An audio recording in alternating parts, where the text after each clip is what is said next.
Annalise, it looks like a strong turnout. Have the protests been peaceful so far?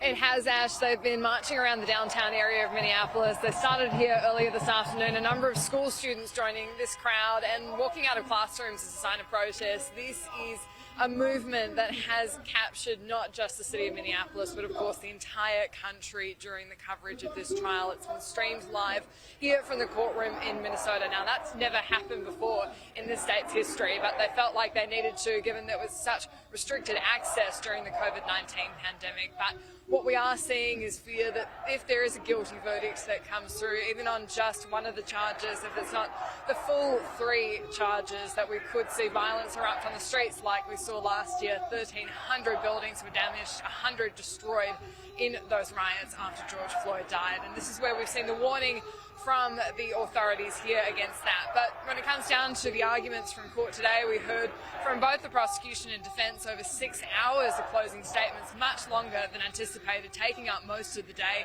And it's there that we heard the defence continue their line that it wasn't the pressure put on by Derek Chauvin in restraining George Floyd that killed him. They say it was underlying health conditions that contributed to such an extent that he was going to pass away anyway. Now, of course, the prosecution's countered that strongly, saying that but for that interaction, and that was the major cause of the death, and that was the cause of one of the most tense moments of points of law today. But it was an emotive day we've seen for the city and, of course, right across the country.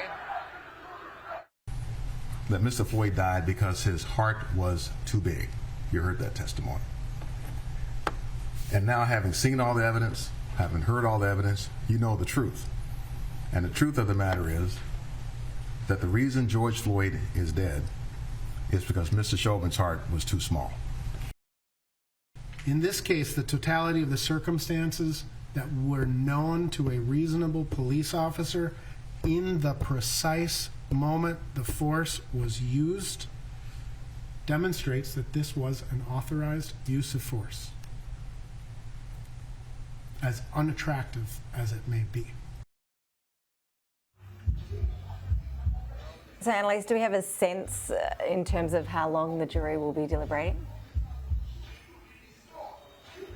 Well, it's really anyone's guess at this point. They adjourned around 4 o'clock this afternoon to deliberate, and since then it's been about 4 hours of time that they've spent so far. It wasn't anticipated that they would decide something today, and even if they did, they probably wouldn't announce it because there is that fear that it could take off. This has been a largely peaceful protest. We've seen really the only probably bad behaviour you could attribute to journalists. I saw kicking over a few cans to try and get on top of a bus shelter to get the right shots. This is a very media-intensive environment because the entire country is watching in great detail, and it has been really just an appointment viewing for so many people watching it stream live. And the concern is that people come in from out of town especially and don't have the same kind of respect for damaging local property that locals might have.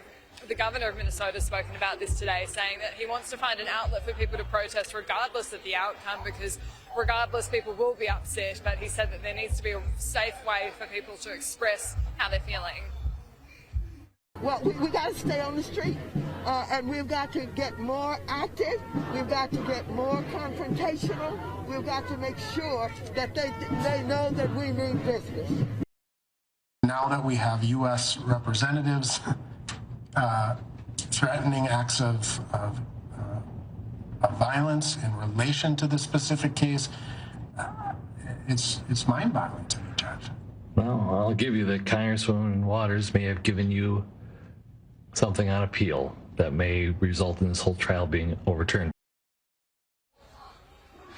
As showing just how politicized this has become, that was a California Congresswoman suggesting that she needed to get her supporters even more fired up, more engaged in confrontation. The judge himself acknowledging today that that could trigger a mistrial, but putting it aside for now, saying he's confident the jury have followed those directions to not be watching media coverage. But when you look at the scenes here today, this is just a fraction of what this city has seen over the last year, and really only a hint of what's to come depending on what the outcome is. And so really it's hard to see how they wouldn't be seeing, just checking those signs are okay.